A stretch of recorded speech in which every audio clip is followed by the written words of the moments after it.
Attitude makes your identity in the world. Mental stability is your identity, not your certificates. You can change the mind fully by positive attitude through satsangs. Samanya Manas ke you can't change your destiny. Asamanya Manas, Gnani kahe you can change your destiny. You can change your destiny by changing your life. You can change your life by changing your attitude. So by changing your attitude, you can change your destiny, na bestu hoito your inner destiny, which is the real you, which is the real reason for your happiness and misery.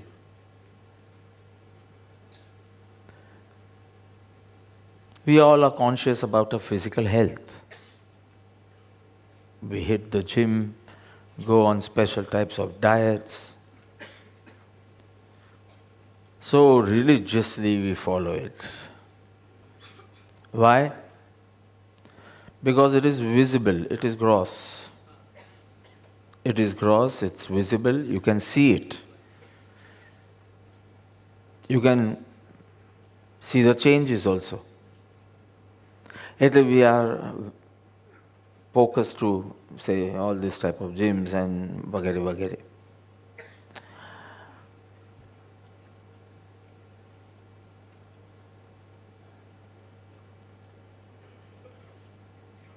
But nothing, you can't do too much. પેલો અમેરિકાવાળો જાડ્યો અહીંયા દેખાતો નથી ક્યાં था. અમે બે ગઈકાલ પરમ દિવસે બપોરના ભેગા મળ્યા હતા, ભોજન પછી અડધો કલાક બેઠા હતા કે બાપા આઈ એમ ડુઈંગ એવરીથિંગ પણ કંઈ ઓછું જ નથી થતું. બધું હું તો 25 વર્ષથી કરું છું, 6 times a week, હજી સુધી બ્રેક નથી થયો. એકચ્યુઅલી 1st જાન્યુઆરીનું બી થઈ ગયું છે મારે, ડબલ મહેનત કર. તારું કાંઈ ઓછું જ નથી થતું. મેં તો I think it is all genetic. આપણા મા બાપનો વાંક આપણે ભોગવીએ છીએ, રાઈટ? અને પછી આપણે હારી જઈએ છીએ એટલે પછી સમોસા ખાઈ લઈએ છીએ ગઈકાલે. So you can't do much when it comes to physical changes because કરીએ પણ પેલો જીન્સ આપણે ભલે લેંઘામાં કર્યો હોય તો બી પેલી જીન્સ નડે છે. અને એના કારણે અમુક પ્રકારનું મેટાબોલિઝમમાં તે થોડું ઘણો ફેરફાર કરી શકાય. પણ આમ સાવ હું ઈચ્છું કે હું નેમીજી જેવો પાતળો થાવ, minus the fund of course. That's not possible. Father, mother, grandfather, everyone was samruddha. So I can do, of course, health reasons થી ઘણા ફેરફાર કરી શકે, but you can't change the total structure.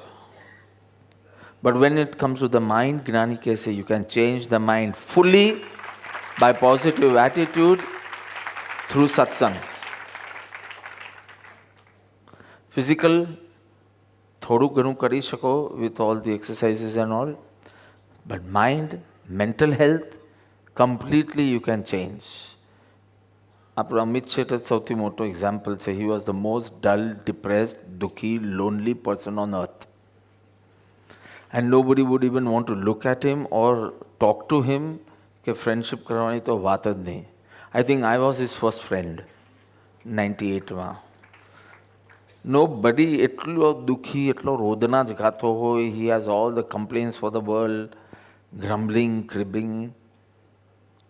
અને મેં ચાલ હું તારો દોસ્ત બનું, ચાલ. And now you see him extra positive. In fact, અમારે એને થોડો રિયાલિસ્ટિક બનાવવો પડે છે. મેં તું બીજી દુનિયામાં રહેતો થઈ જશે પછી તું. એને બધા સારા જ દેખાય એટલે very bad businessman, very bad businessman. Very good person but very bad businessman. એને બધા સારા જ દેખાય, સાચા જ દેખાય, હંમેશા ખુશમાં જ રહે. બીજાને એમ થાય કે કાંઈ નહીં, બાપા તો જોવે કે ના જોવે, એની સાથે 10 મિનિટ વાત કરી દે તો બી સારું. So you can change your mental health totally positive attitude through satsang. Easiest way is through satsangs. So why are we focusing more on the physical?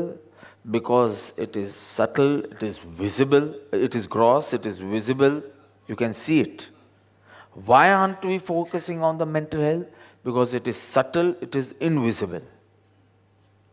અને એટલી વેસ્ટર્ન વર્લ્ડમાં when I was doing my masters અને એમાં western philosophy આવી, so one of the philosopher is saying there is nothing like God, there is nothing like આત્મા, because they are not visible. કર્મની વાત તો એ લોકોને ખબર બી નથી કે એવું કર્મ પણ પાછું એક્ઝિસ્ટ થાય છે. પણ ગોડ એન્ડ સોલની વાત સાંભળી હોય તો કે it's nothing. It is like, and now listen to this, it is like a blind man finding in a dark room what?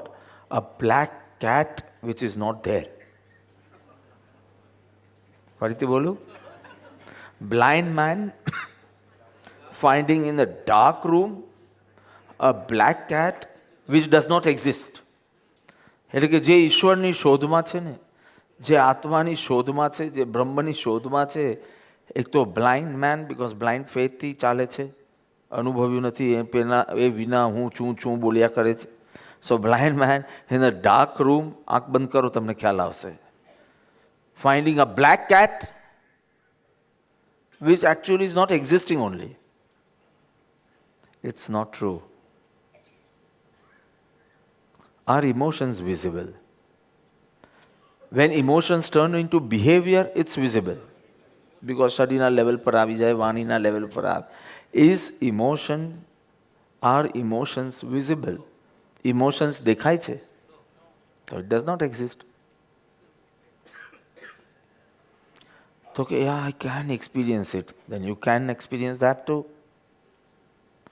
તો કહેવાનો મતલબ છે કે આત્મા itself functions through 4 departments. આત્મા functions through 4 departments.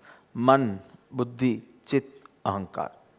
અહીંયા હું ક્રમ પહેલાં ચિત્ત મૂકું છું, પછી અહંકાર મૂકું છું. ચિદાનંદ રૂપો શિવોહમ શિવોહમ લો તો મન, બુદ્ધિ, અહંકાર, ચિત્ત. સપ્રયોજન: મન ઇન્સ્પિરેશન, બુદ્ધિ સિલેક્શન, ચિત્ત એક્સપિરિયન્સ અને અહંકાર રિએક્શન. અહંકારનો જુદો જુદો અર્થ છે, મારા સંદર્ભમાં હું રિએક્શન બોલું છું. મન વિકલ્પો કરે છે, જુદું વિસ્તાર કરે છે. બુદ્ધિ મૂલ્યાંકન કરીને ચૂઝ કરે છે, એટલે સિલેક્શન કીધું. Decision making faculty department of આત્મા ઇઝ થ્રુ બુદ્ધિ. મન ઇન્સ્પિરેશન, બુદ્ધિ મૂલ્યાંકન, પછી ચોઇસ એટલે કે સિલેક્શન. એ જે થયું ચિત્ત એમાં ચોંટે છે. ચિત્તનો અર્થ ચોંટવું. ડિફિકલ્ટ વર્ડ જોઈએ છે. રમણતા કરવી, એક્સપિરિયન્સ કરવું. સો ઇઝ એક્સપિરિયન્સ કરવા લાગે છે. આત્મ સ્વરૂપને આપણે શુદ્ધ જ રાખીએ અને તેથી આ ચિત્ત એ ચોંટે છે. જે તમે મૂલ્યાંકન કર્યું છે ત્યાં ચોંટે છે. સમજો નેક્સ્ટ ટાઈમ સિડનીમાં શું કરવાનું છે એના માટે ઘણા બધા ઓપ્શન્સ મને કાઢ્યા છે. પછી ભાઈ સાહેબ એવો ડ્રામા કરશે, બધાને ભેગા કરશે. ડ્રામા બિકોઝ નક્કી તો એની બુદ્ધિ જ કરી દે છે કે શું કરવાનું, પણ બધાને ભેગા મળીને નક્કી કરશે. Like how I do. અને સમજો એ નક્કી કરીએ કે ચાલો નેક્સ્ટ ટાઈમ તો બાપા 19, 20, 21, 22 માર્ચ આવવાના છે, રાઈટ? સો નેક્સ્ટ એટલે 2019. અને આ કરશું. મને કેટલા બધા વિકલ્પ આપ્યા. આપણે મેડિટેશન રિટ્રીટ કરશું, ટાઝમાનિયા જશું, એટલે કાંઈ પણ એવું ક્રૂઝ વૂઝ કરશું, કે ગામમાં જ સત્સંગ કરશું, કે કેટલા બધા ઓપ્શન્સ નીકળશે એના. પછી બુદ્ધિ એમાંથી નક્કી કરશે. સમજો એને નક્કી કર્યું કે ક્રૂઝ કરવી છે. And then he breaks those making news કે આવી રીતે છે. એટલે ચિત્ત તરત wow, we are waiting for it. અને અહંકાર રિએક્ટ કરશે. મારું ડિસિઝન હતું આ, અથવા આમાં કંઈ બહુ સમાગમ નહીં મળે, આ ખોટું ડિસિઝન થયું, વોટ એવર ઇટ ઇઝ. સો આત્મા ફંક્શન્સ થ્રુ 4 ડિપાર્ટમેન્ટ્સ: મન, બુદ્ધિ, ચિત્ત, અહંકાર. એક ડિપાર્ટમેન્ટને ક્લોઝ કરશો ને એટલે શુદ્ધાત્મા રહેશે. પહેલાં રિએક્શન બંધ કરશે, પછી એમાં રમણતા બંધ થશે, પછી એનું વેલ્યુએશન કરવાનું જ બંધ થઈ જશે, અને પછી વિકલ્પ કરવાનું બંધ થઈ જશે. એટલે શું રહેશે? નિર્વિકલ્પ શુદ્ધ ચૈતન્ય. કરેક્ટ? અત્યારે વી are talking about the mental health. આ ચારમાંથી કે ફિઝિકલ હેલ્થ નહીં, પણ મેન્ટલ હેલ્થને જ્યાં સુધી શુભ સાત્વિક ન કરો ત્યાં સુધી એ બ્રહ્મમાં લાગતું નથી, ત્યાં સુધી બ્રહ્માકાર થતી નથી મન બુદ્ધિ, અને ત્યાં સુધી કાર્ય સિદ્ધિ થતી નથી. So we are talking of the mental health, which can be improved, changed by positive attitude. મન શબ્દ આવે ને એટલે બે જ શબ્દ આંખ સામે આવે, કાં તો મૂડ્સ, મન ઇઝ ઇક્વલ ટુ મૂડ્સ, ઓર મન ઇઝ ઇક્વલ ટુ એટીટ્યુડ. એટલે જ્યારે ભજ ગોવિંદમાં મૂડ મતે કીધું તો કે તું મૂડ્સ પ્રમાણે જ જીવે છે એટલે તું એ જ લાગી જાય છે. મૂડ પછી એ જ લાગે તો શું થાય? Mood.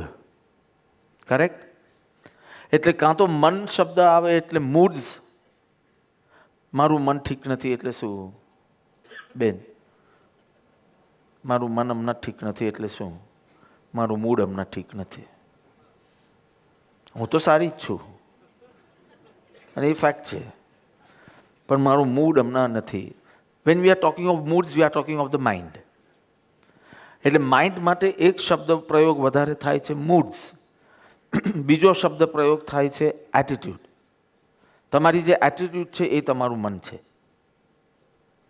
So if you change the attitude, તમે મનને સાત્વિક બનાવી અને પછી સીધું બ્રહ્મમાં જોડી શકો, આત્મામાં જોડી શકો.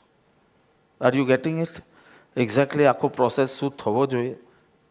સો attitude makes your identity in the world.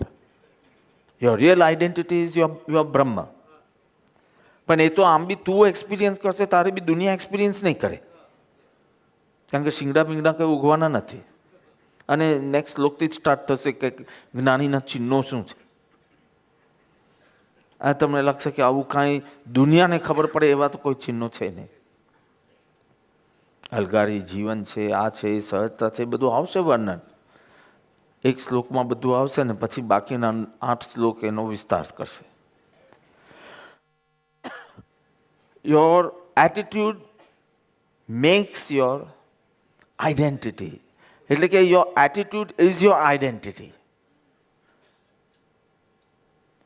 આ લોકો લગ્ન પ્રસંગે સારા સારા કપડાં પહેરશે, સારા દાગીના પહેરશે, બધું પહેરશે, but that's not your identity. તે વખતે તમે અત્યંત રૂડ હોવ, ક્રોધિત હોવ, ચિંતિત હોવ, સ્ટ્રેસમાં હો, તો લોકો આટલું યાદ રાખશે કે બેન બહુ હાઈપર હતા. તમારી એટીટ્યુડ એ જ તમારી આઈડેન્ટિટી છે ને એ જ લોકોના સ્મરણમાં રહે છે. તમારા કપડાં ભૂલી જશે, 2-3 દિવસ યાદ કરશે કે બહુ ડાર્ક કલર હતો, બહુ પેલું હતું, 3-4 દિવસ પછી ભૂલી જશે, પણ પેલું યાદ રહેશે. Because your attitude is your identity, not your dressing, not your speaking also. See, there was one competition in Europe, look-alike Charlie Chaplin. Look-alike competition હતું. And it was in Germany, and Charlie Chaplin તે વખતે હમણાં જ એમનું 125 વર્ષ પૂરું થયું જન્મ, અને 2 દિવસ પહેલાં જ કેવી રીતે. તો Charlie Chaplin happened to be in Germany that time. He read this look-like Charlie Chaplin competition. Even he took part in that competition. And the thing is, he came 7th. He came 7th. અને એમનું ચિંતન ખુલ્યું કે this world is funny. જ્યાં showman જે હોય એ succeed થાય ને real main fail થાય. Showman જેને બહુ શો કર્યો ચાર્લી ચેપ્લિન પ્રમાણે ચાલવાનું, એની બધી ગજબની અદાઓ હતી, એ જીત્યો. અને સાચો જે હતો એ કેમ 7th. And then he realizes કે okay, they were trying to match my dressing, my walking style, my talking style, etc. But they could not match one thing, my attitude. So my attitude is my identity. Everything else can be copied. But my identity is what is my attitude. કેટલું મહત્ત્વનું છે એ સમજાવવાની કોશિશ કરું છું. C આપણે કોઈ surgery કરવી હોય, પ્રેમાર્પિતોનું તો ડિસ્કશનમાં આ જ હોય કે ની રિપ્લેસમેન્ટ કોણ સારું કરે છે, અમદાવાદમાં શું કોસ્ટ છે ને બ્રિજ કેન્ડીમાં શું કોસ્ટ છે, આ જ ડિસ્કશન એ લોકોને તો હોય. મારું લેફ્ટનું થયું, હવે રાઇટનું ક્યાં કરવું? સો એ જેજનું કામ કરે. સો યુ વુડ વોન્ટ કે ભાઈ બેસ્ટ ડૉક્ટર પાસે કરવું, લાખ રૂપિયા આમ તેમ થાય, પણ આપણે લંગડા તો નથી જ બનવું, બરાબર? એટલે પહેલાં શરૂ કરશે અમદાવાદથી, ધીમે ધીમે બ્રિજ કેન્ડીમાં કરાવશે કે આપણે થોડા પૈસા વધારે લાગે વાંધો નહીં, પણ સારામાં સારું. તો કોઈ કે તમને સજેસ્ટ કર્યું કે આ સર્જન બહુ સારા છે, એને અનુભવ બી સારા છે, કેટલા સર્ટિફિકેટ્સ મળ્યા છે, કેટલા અવોર્ડ્સ મળ્યા, કંઈ 1000 જેટલા ઓપરેશન કર્યા. મારે માનસરોવર જવાનું છે તો મારા ડૉક્ટર આનંદ જોશીને પૂછવાનું રહેશે. હવે જાન્યુઆરીમાં હું પૂછીશ, બધું રિસર્ચ થઈ ગયું છે અને 15મી જાન્યુઆરી પછી વેબ પર મુકાશે. જેને એની કન્ડિશન્સ બધી ઘણી હશે અને જેની ઈચ્છા હોય તો લખાવજો, મારે 100 વ્યક્તિઓ જ લેવાના છે. પહેલાં કીધું 50 લો તો વધારે સારું. મેં કીધું 50માં તો મારું એવું ભાગ્ય જ નથી કે હું 50 સાથે જઈશ. એટલે 100 માટે તૈયાર થયા છે. 14 દિવસનો કાર્યક્રમ છે. બોમ્બે, કાઠમંડુ, લાસા અને પછી લાસાથી બાય રોડ જવાનું થશે. 8મા દિવસે તો માનસરોવર પહોંચશું, 7મા દિવસે, અને પછી એ છે એને પરિક્રમા છે અને પછી દર પાછા આવી જશું. તો મારે એમને પૂછવું તો જોઈએ ને, 3 સર્જરી થઈ છે અને એ બી લેફ્ટ લેગ પર જ થઈ છે. આસનોમાં જ્યારે બેલેન્સિંગ કરવાનું આવે તો થોડી તકલીફ પડે છે, બાકી આમ બધું નોર્મલ છે. પણ એની એટીટ્યૂડ જ એવી છે કે હા જાના ચાહીએ, સાયકલ કરકે જાઓ. એ ખુદ એટલા બધા લાંબુ સાયકલિંગ ન કરે જ ને, પેરિસથી ક્યાં ગયા હતા ને ક્યાં જાય. અરે 3 મહિના કેટલો દુખાવો હતો તો કે ઉસમેં ક્યાં. આ તો એટીટ્યુડનો વાત છે ને. હજારો સર્જરી એને કહે છે કે એ બધું તો નાટક લોકો કર્યા કરે. એને મને કીધેલું કે 3 અઠવાડિયામાં તમે દોડતા થઈ જશો. એટલે પછી મેં સત્સંગ રાખ્યો કે 3 અઠવાડિયા થઈ જશે. આખું ડિસેમ્બર છોડી દીધું અને જાન્યુઆરી કાંઈ 3 મહિના સુધી ઠેકાનું પડ્યું ને. હવે બધું નોર્મલ છે. અને મારા કાર્ડિયક સર્જનને પૂછીશ તો કે જવાતું હશે. સ્ટેન્ટ મૂક્યું છે 2012માં મૂક્યું છે, હવે 5 વર્ષ થયા એટલે હવે તો પાછું ચેકિંગનો ટાઈમ આવી ગયો. મને ખબર જ છે કોની કેવી એટીટ્યૂડ છે. વોટ એવર ધ રીઝન્સ આ, મારે પહેલાં હું નક્કી કરીશ, પછી એ ડૉક્ટરને પૂછીશ. મારે જવું હશે તો આને પૂછીશ, મારે નહીં જવું હોય તો આને પૂછીશ. એટલે હું તો શુદ્ધ નિર્લેપ નિર્દોષ જ રહીશ તમારા વચ્ચે. આવું બને છે કે નહીં કે જ્યારે તમારે કંઈ સર્જરી કરવી હોય તો કે ભાઈ સારા ડૉક્ટર કોણ છે? સારા ડૉક્ટર એટલે એવોર્ડ્સવાળા ડૉક્ટર. ડિગ્રીવાળાનું તો કાંઈ એવો તો હજારો હોય. એવોર્ડ્સ મળ્યા હોય એના કરતાં બી એક્સપિરિયન્સ્ડ હોય.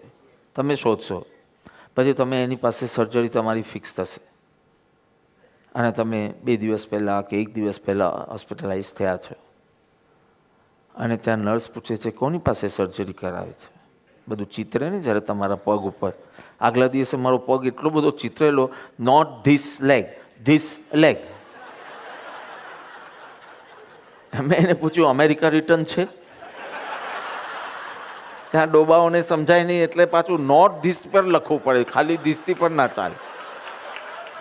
આખું કાલી પેન્ટથી કરી નાખ્યું હતું. મેં 3-4 દિવસ તો નાહવાનું નહોતું અને પછી પેલું પ્લાસ્ટર રહ્યું. પછી તો કેટલા દિવસે ગયું નોટ ધીસ લેગ. પછી એ બી હું પણ વાંચીને આ લેગ પર થયું છે, આના પર નહીં. તો વોટ એવર. તો તમે હોસ્પિટલાઇઝ થયા છો અને 2 દિવસ પહેલાં થયો છો. નેક્સ્ટ ડે નર્સ આવે છે, સિસ્ટર આવે છે ને કહે છે કોની પાસે કરવાનું છે? એટલે કે પેલા ફેમસ ડૉક્ટર છે ને એની પાસે. એનું મોઢું પડે છે. એ કે આર યુ શ્યોર? એટલે પેલો પેશન્ટ કે ભાઈ he is the best doctor. તો કે yes he is the best doctor, પણ 2 દિવસ પહેલાં એનો જુવાન છોકરાનો એક્સિડન્ટ થયો છે અને his mental state is not good. Is become insane. ભલે થોડા ટાઈમ માટે હોય કે પરમેનન્ટ જે, પણ આજે બિલકુલ મગજનું ઠેકાણું નથી. હવે તમે મને કહો, તમે એની પાસે કરાવશો? ડિગ્રી છે, એવોર્ડ્સ બી છે, અનુભવો પણ છે. વાય? બિકોઝ યુ ફીલ કે mental stability is your identity, not your certificates. બરાબર છે ને ડૉક્ટર? મેન્ટલી સ્ટેબલ રહેવું કેટલું મહત્ત્વનું છે. તમે એ એક્સપિરિયન્સ ડૉક્ટર પાસે બી કહેશો કે આપણે મહિના 2 મહિના પછી કરાવીએ, પણ હમણાં તો નહીં. You must have heard about the iron lady of UK. Who was she? Margaret Thatcher. She was such a wonderful lady. એ બોલવાનું શરૂ કરે ને બધા જ કાગળ પેન લે હાથમાં. મોટા મોટા મિનિસ્ટરો હોય, કોઈ બીજા દેશના બી હોય, જો લંડનવાળા બધા એકદમ હસવા લાગ્યા, પણ તમારી વાત નથી કરતો, માર્ગરેટ થેચરની વાત કરું છું. તો એના એવી પંચ લાઇન્સ હોય, એવું ઇમ્પોર્ટન્ટ વાત હોય કે આમ નોટ ડાઉન કરવાનું મન થાય. આવી એમની પર્સનાલિટી હતી, એટીટ્યૂડ પણ એવી. That made her identity. Now she is old અને now she has gone little insane. Mental stability because of age. Because of age. પૂરી કોશિશ ગવર્મેન્ટ એ કરે છે કે મીડિયાની સામે ન આવે. So what is making your identity? Same dress પહેરે છે, સેમ મોતીની માલા વગેરે જે પહેરવાની હશે તે પહેરે છે, પણ મેન્ટલ સ્ટેબિલિટી જો હમણાં નથી તો કંઈક બાફી મારે મીડિયા આગળ, તો એને જેટલું બને એટલું દૂર રાખે છે. એની બર્થડે હોય કે પેલું હોય, એને કશે બોલવા દેતા જ નથી. What does this show? કે your mental stability, your mental health is so important. And when I mental, I don't only mean IQ, I mean EQ also. એટલે even the emotional health. Mental health સાથે તમારે બંને your mental health, your emotional health is so important. બ્રહ્મ લીન થવું હોય, બ્રહ્મમય થવું હોય, લીન શબ્દ નહીં બોલું કારણ કે કાલે લીન શબ્દનો અર્થ થોડો જુદો થશે. બ્રહ્મમય પણ થવું હોય તો આ સિસ્ટમેટિક હોવી જોઈએ. અને હું તો કહું છું એને સપોર્ટિંગ એવી ફિઝિકલ હેલ્થ બી સિસ્ટમેટિક હોવી જોઈએ. અનલેસ કે તમે ચૈતન્યના ઉચ્ચ સ્તર પર હો તો પછી physical health does not matter. પણ તમે જો પ્રારંભિક ભૂમિકામાં હોય તો જરાક 2 પાપડ વધારે ખાધું હોય તો આખી ભક્તિનો ગાણવાલી દેશો. આમ આમ આમ આમ એસિડિટીવાળાનું આવું ફેસ હોય. એટલે ઓલ દેટ ડઝ કોન્ટ્રીબ્યુટ. અને તું પ્રારંભિક સ્તર હોય તો શિસ્તબદ્ધ રીતે સાત્વિક આહાર વગેરેનું પાલન કરજે. તું ઉચ્ચ સ્તર પર હોય તો જુદી વાત છે. It does not affect you. તો બી કરજે કે તારું જોઈને બીજા બી સરખું કરે. So, when I was doing political science, મારા BA વખતે ત્યારે અમારે કેટલી બધી કન્ટ્રીઝના કોન્સ્ટિટ્યુશન વાંચવાના હોય. ઓસ્ટ્રેલિયાનું પણ વાંચ્યું છે. Of course I am talking of 89. અને Switzerland, UK, USA, Pakistan, India, એનું પૂરું. ઇન્ડિયાનું વાંચતા તો ઠૂંસ નીકળી ગયો. It's the longest constitution, the biggest in the world. બીજા બધા આટલા નથી મોટા. સો when I was reading the US Constitution, તો બીજું બધું તો ઠીક છે, presidential form of government, federal form of government, parliamentary form of government નથી, વગેરે વગેરે વગેરે બધું તો વાંચ્યું. એક ક્લોઝ ખરેખર બહુ સરસ મજાનો હતો કે if the Senate or the Congress, I don't remember, but if they can prove that the president has gone insane, you can, with the process of impeachment, તમે એને કાઢી શકો. હવે હું ટ્રસ્ટીઓ માટે લાવવાનું છું આ કે તમારી સ્મૃતિ ના હોય, તમને ખબર ના પડતી હોય. એમ મને કીધેલું, આ મેં આવું કીધેલું. મેં તો બાપા રેકોર્ડ કરવાનું સ્ટાર્ટ કર. આ લોકોને તો બધું બોલ્યા હોય એ બી ખબર નથી શું બોલ્યા છે. તો દેટ ક્લોઝ કે mental stability is so important because સૌથી પાવરફુલ દેશ અમેરિકા. અને અમેરિકાનો જે પ્રેસિડેન્ટ હોય એ સૌથી પાવરફુલ માણસ કહેવાય. એન્ડ ઇફ હી ગોઝ ઇનસેન તો દેશનું બી બગાડે ને જગતનું એ બગાડે, વિશ્વનું પણ બગાડે. એક ચાપ દબાવી દે અને ધડ કોરિયા પર મોકલી દે. એટલે before even the current president when he was going to take charge of the office, એની પહેલાં તો ઓપોઝિશન સેટ કે અમને લાગે છે ઇન્સેન છે, એની ટેસ્ટ કરાવો. બિકોઝ આ ક્લોઝ એટલો બધો મહત્ત્વનો છે ત્યાં if the vice president, etc., can prove it, that he is insane, he can be removed from the White House.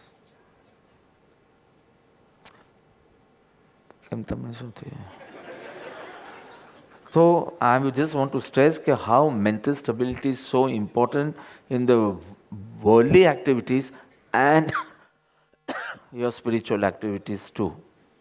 હંમેશા ચિંતિત રહેતો હોય, દીન રહેતો હોય, નેગેટિવ રહેતો હોય, એ પછી વેર એવર હી ટોક્સ, હી ડિસાઇડ્સ, એમાં એની નેગેટિવિટી સ્પિલ થયા વિના રહે નહીં. એટલો બધો બંધિયાર બની જાય. સો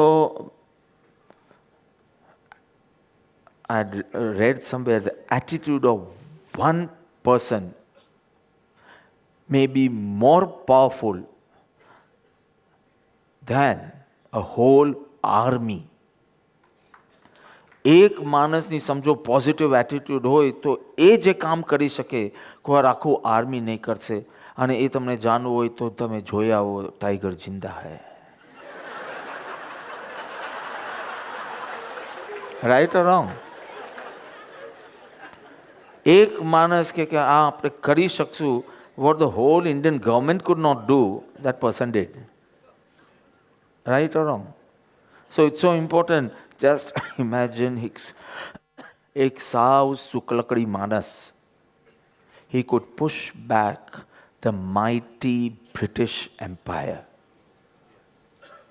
જ્યારે આખો દેશ ગુલામ બનવા તૈયાર હતો એટલું નહીં, ફાવી પણ ગયું હતું ગુલામ બનવાનું.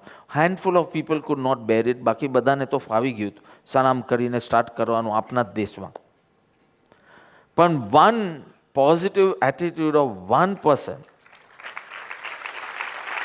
અને એના તો કેટલા બધા દ્રષ્ટાંત છે, હમણાં હું એ કંઈ વાત કરીશ નહીં, પણ એ positive attitude of one person બધાને જાગૃત કરી શક્યા અને નોન વાયલન્સના માધ્યમથી he could push back the greatest empire of that time. અત્યારે નહીં, અત્યારે તો ઇકોનોમીમાં અને બ્રેક્ઝિટમાં અને બધેથી એટલું કન્ફ્યુઝડ કન્ટ્રી લાગે છે એના જેવું છે. પણ તે વખતે ઇટ વોઝ અ માઇટીએસ્ટ એમ્પાયર. કોઈ વિકલ્પ ના કરી શકે એના માટે. અને જેની પાસે ટોપો ના હોય ને ગન્સ ના હોય એને તો વિચાર સુદ્ધા ન કરવો જોઈએ. તારે નોન વાયલન્સના માધ્યમ 1%. આપણે સેકન્ડ વર્લ્ડ વોરની પણ હિસ્ટ્રી જોઈએ તો હિટલર તે વખતે બ્રિટનની સામે કોઈ હિંમત ન કરી શકે, પણ whatever his attitude said કે ચિકનની નેકની જેમ મરડી નાખીશ લંડનને, ઇંગ્લેન્ડને. તો અને એમ કહેવાય છે કે in the initial years he bombarded London in such a way 80% of London was on fire. 80%. પછી એના પછી બીજો એક એના કરતા સ્ટ્રોંગર માણસ આવ્યો ઇંગ્લેન્ડમાં, ચર્ચિલ. વી ફોર વિક્ટરી, બસ આખો દિવસ વિક્ટરી, વી ફોર વિક્ટરી જ કર્યા કરે. અને જર્મનીને હરાવી શક્યો. What I want to say, what a powerful army cannot do, the positive attitude of one person can do. તમારી 1000 સાધના જે ન કરી શકે એ ગુરુના એક વચન પાછું કરીશ. પોઝિટિવ રેડિએટ્સ એના ઓરામાં. In fact in the morning I was telling them, કહી દઉં કોનું છે, કહી દઉં. મેં બેબીઓને પૂછ્યું, એટલે કે બેબી તો ન કહેવાય, હવે પત્નીઓ થવાની, શ્રાવિકાઓ થવાની છે, એને પૂછ્યું. મેં કીધું હમણાં આલિયા ભટ્ટ ક્યાં છે? શું મને ખાલી વિવેક ચુડામણી જ આવડે છે? તો એ બેને આવડતું હતું કે અત્યારના બાલીમાં છે અને 31st she is going to spend with a BFF. You did know BFF? You did know that? Best friend, એના બેસ્ટ ફ્રેન્ડ સાથે ગર્લ્સ પાર્ટી કે એવું કાંઈ, ગર્લ્સ ટ્રીપ કે કંઈ એવું કાંઈક છે. મારું પ્રયોજન કહું છું એના માટે. એને એક ચીજ બહુ સારું ટ્વીટ કર્યું. હું કે બધાને ટ્વીટ વાંચતો નથી, કોઈ પ્રસંગે આ વાત થઈ છે કે I am on this trip, why? Because I love myself most in her presence.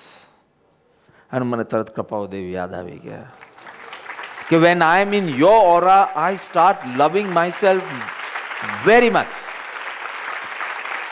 I start celebrating my existence.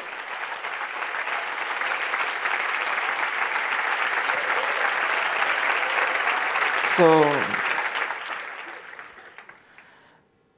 કેટલું તમારી એટીટ્યૂડ તમારા પરસેપ્શનને ડોમિનેટ કરે છે અને તમારું પરસેપ્શન તમારું ઇન્ટરપ્રિટેશન ઓફ દેટ સિચ્યુએશનને કેટલું ડોમિનેટ કરે છે.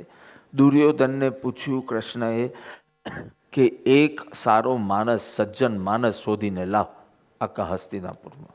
હી કુડ નોટ બ્રિંગ. યુધિષ્ઠિરને પૂછ્યું કે એક ખરાબ માણસને શોધીને લાવ. કેવી રીતે ન મળે? કારણ કે જેનું એટીટ્યૂડ જ એવું હોય કે બધામાં કંઈક કંઈક સારું છે, બધા જ સારા છે, એને એક ખરાબ માણસ મળતો નથી. અને જે ખુદમાં જ એટલું દુઃખી છે કે જેને એમ લાગે બધા જ ખરાબ છે અને બધાને સીધા કરવા જોઈએ, એને એક સારો માણસ દેખાતો નથી. એક વ્યક્તિ માટે આ સાંભળવા જેવું છે કે એક વ્યક્તિ સાપથી બહુ ડરે, તો એના ફ્રેન્ડ્સને મસ્કરી સૂઝી, તો એ લોકોએ આખો પ્લાન કર્યો 31st નાઇટ માટેનો વોટેવર. તો કે પેલું અંધારું થાય ત્યારે આપણે એક દોરી મૂકી દેવાની, વેદાંતની છાયા, આ દોરી મૂકી દેવાની અને એકદમ સર્પ જેવી લાગે એવી આમ દોરડું મૂકવાનું લિટરલી.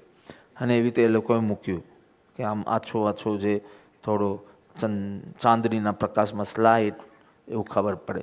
દોરીથી બાંધી એ દોરડાને અને સ્લાઇટ હલાવે. અને એક સીડી પ્લેયર હતું, એમાં હિઝિંગ સાઉન્ડ હતું, એ ઓન કરી દીધેલું. અંધારું હતું, કંઈ ખબર તો પડે નહીં. અને પેલો માણસ આવ્યો, એને આ સાઉન્ડ સાંભળ્યું, એને આ દ્રશ્ય જોયું અને એટલો બધો ડરી ગયો, થોડો ટાઈમ સુઈને તરફડિયા માર્યા અને મરી ગયો.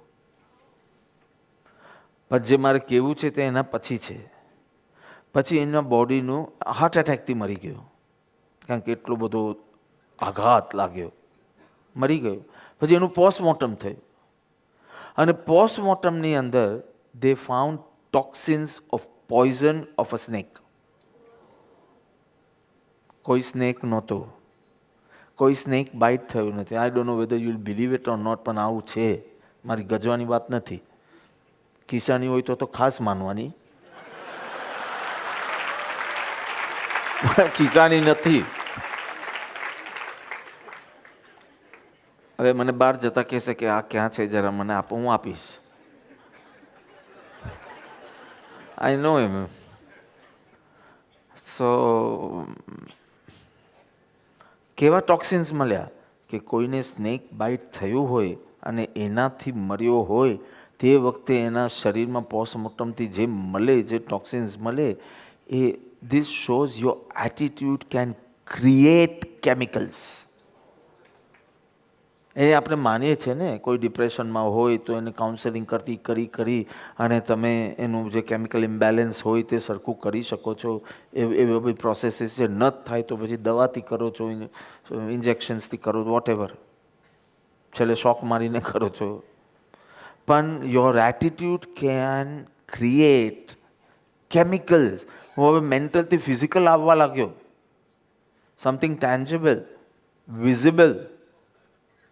કે આવી ઘટના તમે ખાલી મૈત્રી ભાવમાં રહો, ક્ષમાપનાના ભાવમાં રહો, તો તમારું આખું પેલું ફેસ જે બદલાય છે ને, કારણ કે તમારા અંદરના કેમિકલ્સ બદલાય છે. તમે અડધો પોણો કલાક નેગેટિવિટીમાં રહ્યો અને તમે જુઓ કે કેવું થાય છે. તમારા વિચારો અને ઇમોશન્સ પર તો અસર થશે જ તમારી એટીટ્યૂડના કારણે, પણ શરીરમાં પણ ફેરફારો આવશે. તમે જોયું છે કેટલાક લોકો ચિંતામાં હોય તો એકદમ આપણે એમ કહીએ કે 5 વર્ષ એની ઉંમર વધી ગઈ, આપણે એમ કહેતા હોઈએ, એટલા બુઢા લાગવા માંડ્યા. કોઈ એવું કે સ્વજન વિયોગ જેવો કોઈ પ્રસંગ બન્યો, તો કહેવાનું મતલબ છે કે, અને અમે થોડા દિવસ પહેલાં જ કોઈની સાથે વાત કરતો હતો, મેં કીધું આ એટીટ્યૂડ બી કેવી ચીજ છે, ઇટ ગોઝ ઓન ચેન્જિંગ. એક લાઈફમાં પણ સમજો કોઈ યુએસનો સોલ્જર હોય અને અફઘાનિસ્તાનમાં લડતો હોય કે ઈરાકમાં લડતો હોય. ઈરાક હમણાં ક્યાં લડે છે? હમણાં ક્યાં લડે છે યુએસ? તમને તો ખબર હોવું જોઈએ, ક્યાંક ને ક્યાંક તો એ લડતો જ હોય ને. સીરિયા અફઘાનિસ્તાન છે, હા તો ચાલો એ જ લો હમણાં. તો અફઘાનિસ્તાનમાં સમજો કોઈ યુએસ સોલ્જર લડે છે અગેન્સ્ટ ધી અફઘાન્સ, એમ સમજો, તો એની એટીટ્યૂડ કેવી છે કે આ અફઘાન જોયો નથી ને મારવાનું મન થાય, કારણ કે એ શત્રુ છે, એ હાનિકર્તા છે, એને દેખાય અને શક્ય હોય તો એને મારી નાખવો જોઈએ. સમજો એ મર્યો, એ મરી ગયો અને in his next birth he is born in Afghanistan as an Afghan. Now tell me what his attitude is going to be. કોઈ અમેરિકન જોયો તો એને શૂટ કરી નાખું, જસ્ટ સી. આ દ્વેષના સંસ્કાર ટકે છે અને પછી જે કુલમાં આપણે અવતારીએ છીએ એના નિમિત્તો લઈને એ દ્વેષને પ્રોજેક્ટ કરીએ છીએ. કેટલી વિચિત્રતા છે જુઓ, કે you can easily change. You can change by satsangs, by positive attitude.